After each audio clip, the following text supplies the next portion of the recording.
Good morning, everyone. How are you? It's Katie from Without a Crystal Ball. I hope you're having a wonderful Tuesday. Welcome to my channel if you are brand new. Thank you so much for stopping by. If you love content like this, make sure you hit the subscribe button down there and then just click on the bell and click on notifications. Select all. That way you'll know when I go live. All right. Welcome back to my subscribers. And I noticed while I was prepping to get online, a new member joined the group. So thank you so much, Catherine Sproul, for joining and becoming a member. Your support here on the channel means so much. And thank you to all of my members who continually support what I do every single day. Your support helps me do things like I just did this morning, which is talk to Amy Duggar King. Yes, that's right. Last week, I actually made a public plea to talk to Amy on my show because we have been talking a lot about Jill Duggar, now Dillard, and some of the comments that Derek Dillard has been making about the show Counting On. Jill has been spending a lot of time with her cousin Amy, who is the daughter of Deanna Jordan, who is Jim Bob's older sister. Amy owns a shop called 3130, and in the past couple weeks, she's done a lot. She's rolled out a new subscription option where she's offering people an opportunity to pay $10 a month to receive 50% off the full inventory at the store. She's hoping to have this be a subscription similar to Stitch Fix, except you get to pick the clothes. I'll include a link to 3130 in the description after I get this all set and done. So in this, I reached out to her and I was hoping that she would speak to me. I never know if someone's going to respond or not, but she's very active on Instagram. So I figured I would try to reach out to her on Instagram, and I also sent her an email. She actually responded to me on Instagram this morning. And the funny thing is I learned that her mom, Deanna, watches the show. So glad to have Deanna's support. She apparently is a fan and really enjoys the content, and Amy said she loves it too. So that's fantastic. So you never know who's watching when you do this kind of stuff. So Amy was really candid, and I'm going to share the conversation I had with her. She gave me full permission. She let me know that she's an absolute open book and she doesn't really have anything to hide. Now, some of the stuff she wasn't willing to comment on or didn't want to comment on, or perhaps isn't going to comment on because she doesn't want to create, I'm assuming, any sort of public rift or any sort of public narrative between her and her uncle and his children. But when I reached out to her, I simply let her know that I have been covering what's been going on with the Duggars, everything related to what Derek has been talking about on Instagram, where he's discussed, how they haven't been paid to be on the show, how they forced Jill to continue filming despite the fact that she didn't want to, how they were threatened with they were given legal threats as well as receiving other pressure to continue filming, but were never paid, and that all the payments went through Jim Bob and that TLC never paid them for anything. And as Derek has been sharing more and more, Amy publicly supported him by tweeting out that she was glad that Derek was shedding some light on the very dark gray areas of their lives, and she encouraged him to continue talking. When she made that declaration, there was a ton of media outlets saying Amy has declared her side. Now, I don't know that there's really a side here, but rather she's being supportive of a family that is going through a lot and being theoretically shunned by their parents. So when she spoke, again, she gave me permission to share these. So here's what she said. She said, "Hey there, Katie. Great to hear from you. I love Jill. We have always had inside jokes, and she is so easy to talk to, and I'll always be there for her. As far as the Duggar family is concerned, I have to say no comment. I can tell you that my mom, Dylan, our son, and I are no longer in contract with TLC and will not be making any appearances on Counting On or any other TLC programs or specials. Derek and Jill have our full support. So that's news. We had no idea that she would not be coming back, so she is not going to be featured anymore on Counting On. She also will not be featured on any specials, and it appears she has cut ties completely with the network and the family's connection to her aunt and uncle. And then again, she said they have our full support, which I'm assuming means that she and her mom, along with her husband, are fully supporting Derek and Jill as they separate further from the family. And I said, hi, Amy, thank you so much for reaching out. I'm glad that you are there for her, truly. Can I ask you a few questions? Which she said she would be happy to. And I said, are you enjoying being off camera? And she said, I'm loving it. My husband is opening up a restaurant and a whiskey lounge. And 3130 Clothing is doing great. And it's just a really special time in our lives with Dax. And she gave birth to a little boy in October, Dax, who I think is like 3 months old now. She's been she's been enjoying sharing photos of him on her Instagram. And she has been talking and open about breastfeeding and all the joys of motherhood. She's back to work and she's bringing him right there with her. And I said, that's amazing. Your shop has some really cute clothes. I did look online and I was perusing it before I even saw this in my inbox, because I just wanted to see what they had. I saw her offering the new subscription and I was like, well, maybe I can tell my subscribers about it. And I said, I looked online this morning, and she said, thanks, I love it. And I said, have you had success with your new subscription option? Because there's been some pushback from fans that they think she's offering too deep of discounts. So people think that because she's offering $10 subscription every single month, which can be paid either quarterly or annually, that her discount she's offering to her subscribers is too steep because it's 50% off. She said, yes, we've had amazing feedback and we will be looking for a warehouse soon. And I said, wow, that's great. I just saw Jill was promoting it, and that must have really helped. Jill has been on Instagram sharing a lot. She was actually just in the store last week, modeling some clothes, showing people what was in the store, taking them on a tour of the store. And she said, that's great. She's great. And I don't take her for granted. Every time she comes, she's compensated, which is phenomenal, right? We've been wondering whether or not Jill's had an opportunity to make money through her platform. She has almost 1 million people following her on Instagram. So this is good news. And she said, oh, that's wonderful. I was wondering if you had that arrangement. She said, it's only fair, and I want to make sure she knows that I value her time and effort. And I said, that's so good considering how the girls grow up. It's probably really helping her self-esteem. She replied, we have a lot of fun together, and I think it would help anyone's self-esteem, which I thought was interesting, but I think she's just trying to be more diplomatic there. And it is true. It would help anyone's self-esteem to have a job, especially if you're a stay-at-home mom, have a purpose, all that kind of good stuff.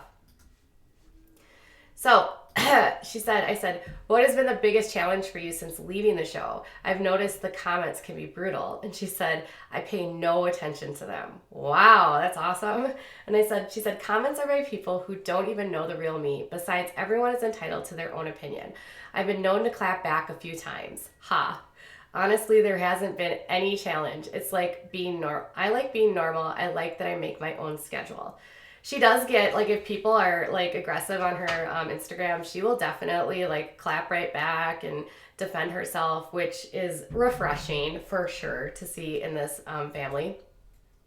And I said, you do clap back. It's refreshing to see. She said, haha, thanks. Yeah, I'm kind of a spitfire when I need to be. And I said, girl, me too. And she said, I've noticed. And I said, oh, have you seen the content? She said, my mom showed me a clip or two. And I said, oh, your mom has seen it? And she said, oh, yes. And I said, what does she think? And she said, she likes you and I do too. Yay! Thanks, Deanna and Amy, for enjoying the content that we make. And she said, you definitely speak your mind. And I said, well, I like that. I'm very vocal about how Fundy's beliefs are so harmful to these girls. And she said, well, I will always be there for any of them if they ever need me. So it seems as though she doesn't want to actually come out right and say like what's going on isn't okay, but at the same time has made it clear to me several times that being there for her cousins is of the utmost importance, and that she would be there for them no matter what happens, and help them no matter what. And I said, they need to have someone they can trust. And I said, you weren't raised the same, but your mom is more progressive, not involved with the IBLP, right? Institute of Basic Life Principles. And she said, my mom definitely let me spread my wings, and we were definitely not involved in that whatsoever. And then I talked about how, her mom must have a tough time biting her tongue, and that Derek's been sharing a lot. And I said, I noticed you've publicly supported him on Twitter. And she said, they have our full support. So again, she's on team Jill and Derek. So that's good. And I said, what do you think are the biggest misconceptions people have about you? And she said that I was camera hungry, that I wasn't after fame. She said, I wasn't after fame. Still to this day, I do not consider myself a reality star. I do not ride on off the family's coattails, but I understand why people think the way that they do. It was all in how they edited it. Which is similar, because remember on the Welcome to Plathville, they seem to pick somebody on every show that's going to be kind of like the villain, or they made Olivia Plath the villain at the end. They made it seem as though she purchased tickets for a one-way ticket to Minnesota without consulting Barry or Kim Plath. And they always made it seem as though Olivia was doing things underhanded and behind the scenes, which Olivia flatly denied. And I said, oh, of course, TLC is good at painting people a certain way. And she said, oh, and that I was the rebel. And I said, yeah, a rebel for being normal. And she said, oh, and that I can't cook. So she's not a rebel. She can cook. And she's not trying to be famous, you guys. And I said, well, you can't fulfill your wifely duties. And I laughed. And she said, my husband is so easygoing, but I freaking know how to turn on an oven. And and I said, I noticed your husband, gasp, drinks beer. Because one of the things that they talk about on the Duggars is that you cannot drink and smoke and do all of those things. They're like, those are tickets straight to like the Bernie place down below. And she said, and he smokes cigar and he loves bourbon, which would go in line with him opening up a restaurant that has like a whiskey and bourbon room. So that's awesome. And I said, oh my God, the humanity. And she said, that does not define it a person. And I said, absolutely not. And she said, I didn't marry a little vanilla cupcake, LOL. I really liked her. She was so like feisty and sassy. She's super sweet. And I said, drinking responsibility even is legal. And I said, even Jesus drank wine. And she said, yes, ma'am. This was my favorite. The Lord made wine to keep us sane. I was like, oh, I hear that. I definitely hear that. I hear that. I said, oh yes, the darker the red, the better. And she said, I like it sweet. And I said, I know you've been sharing a lot of uplifting content lately and talking about your grandma. Now, her grandmother passed away this past June. She was actually found by her mother, Deanna, after she had slipped and fallen into a pool. And they called 911 at the time, and they responded to a drowning. Attempts to actually resuscitate her were not successful, and she was pronounced deceased at the scene. It was very sudden because she had just been at church with with Jana Duggar and other Duggars. And so she'd had some strokes, but there was never any sort of indication that, she'd had some issues with her blood pressure since having the strokes. But the actual sudden, the accident was very sudden, obviously. And I said, I'm so sorry for your loss.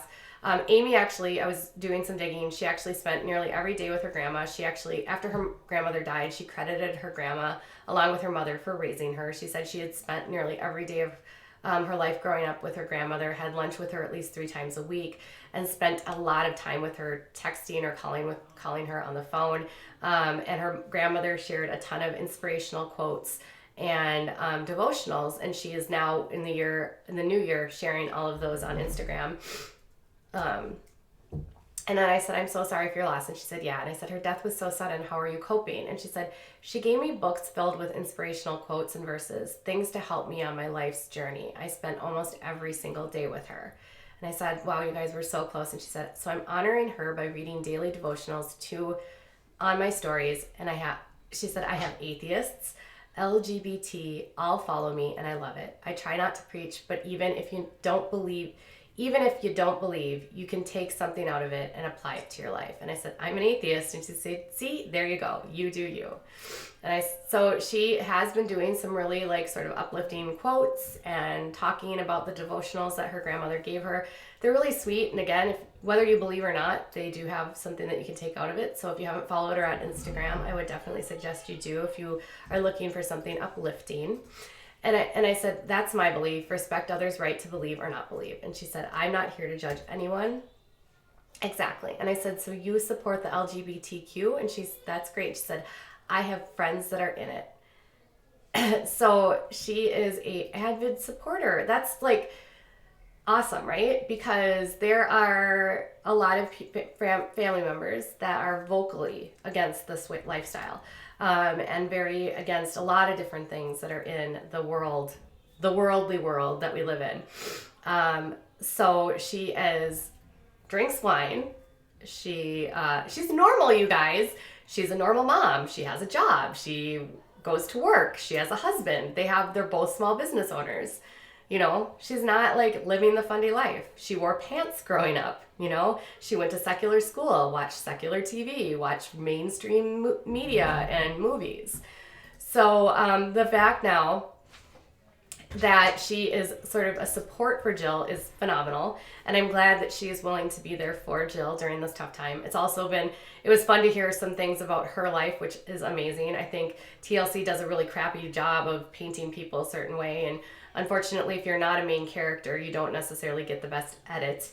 So I'm excited that she shared this with me. I'm excited that she's supporting Jill and Derek. It's awesome to hear that her business is doing well. Again, I'll put that in the description below. I was very excited to see someone in the family publicly share their support for the LGBTQ, as well as, you know, openly talking about drinking and smoking cigars and things that are just like normal that no one should feel bad about doing because it's legal. So, what are you surprised about? Did anything surprise you, or are you not surprised? Are you glad that Amy finally spoke to me? I did let her know that I would love to continue to have conversations with you, and she was very open to that. So I'm hoping to, you know, kind of dive deeper a little bit more with her and talk with her more about her life. And obviously still respect her desire to not publicly slam her extended family. So what do you think? Underneath all of it, is she underneath the no comments and we support Jill and Derek? Is that a subtle diss to her uncle? And is there a subtle, do you think this family is fractured? I think I do. I hope that if Jill is continuing to go her separate way, that she has the support from her extended family members and knows that in this world, this big crazy world, it's not as scary as the way that it's been painted to her by her upbringing. So tell me in the comments below what your thoughts are, and I will be back later with more. We've got an arrest from Cortland Rogers, and Farrah Abraham says she's one of the most conservative parents out there. Who would have thought? All right, before you go, make sure you give this video a thumbs up. And if you haven't yet subscribed to my channel, make sure you do. If you'd like to follow me on social media, check out my links in my description below. Bye, guys.